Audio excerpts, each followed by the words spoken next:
अब अगला प्रश्न आपसे। पूज्य गुरुदेव को कोटि कोटि प्रणाम। प्रणाम। गुरुदेव जी, अध्यात्म स्वास्थ्य का गहरा संबंध है जी। आपने अपने मंच से कई बार सिद्ध कर दिया।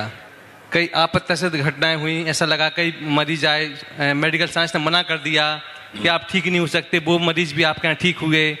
कई मानसिक विकृत मरीज भी देखे गए जिनको हम लोग समझ नहीं पाते, हम इसमें से परे होते हैं, वो भी यहाँ ठीक होके जाते हैं।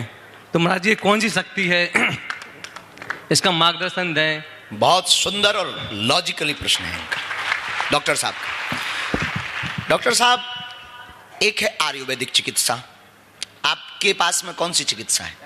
एलोपैथी चिकित्सा। एक है होम्योपैथी चिकित्सा, हमारे पास में है मंत्र चिकित्सा।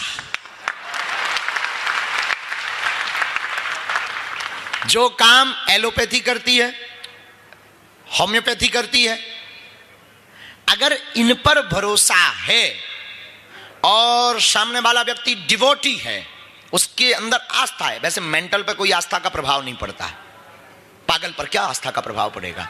लेकिन ये हमारे पास जो चिकित्सा मंत्र चिकित्सा है, इसे विज्ञान में ध्वनि चिकित्सा कहा है।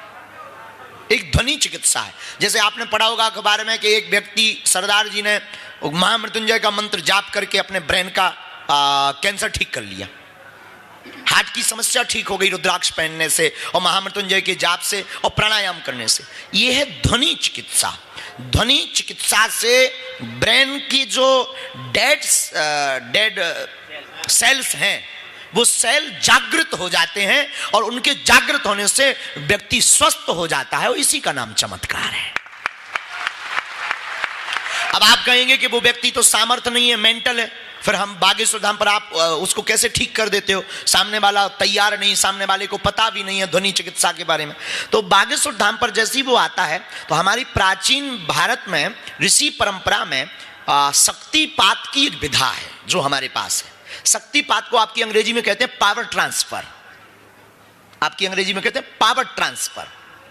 पावर ट्रांसफर का मतलब, आप दरबार में हमको जांच करेंगे, कभी देखेंगे तो दरबार में कोई भी आता है तो हम उसको कहते हैं दोनों मुट्ठी बांध लो, फिर हम झाड़ा लगाते हैं। झाड़ा लगाने का मतलब कोई जादू टोना ओझा तांत्रिक वाला काम नहीं, मंत्र बोलकर उसके जो डेड सेल्स हैं माइंड के, उनको जगाते हैं मंत्र विधा से, ऋषि परंपरा से, और वो स्वस्थ हो जाता है।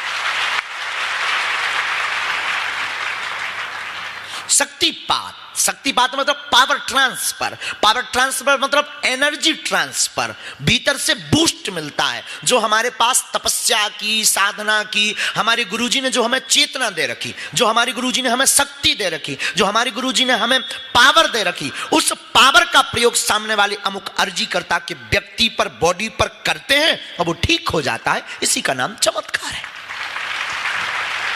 तो अध्यात्म और चिकित्सा बहुत गहरे हैं, और अध्यात्म और सनातन एक ऐसा है, सनातन में सब कुछ समाया है, व्यापक है। इसीलिए हनुमान जी को कहा, नासे रोग हरे सब जपत निरंतर संकट ते मन कर्म वचन। श्री हनुमान जी महाराज की इस चौपाई के बल पर हम लोगों को ठीक करते हैं, नासे रोग हरे सब पीरा के बल पर।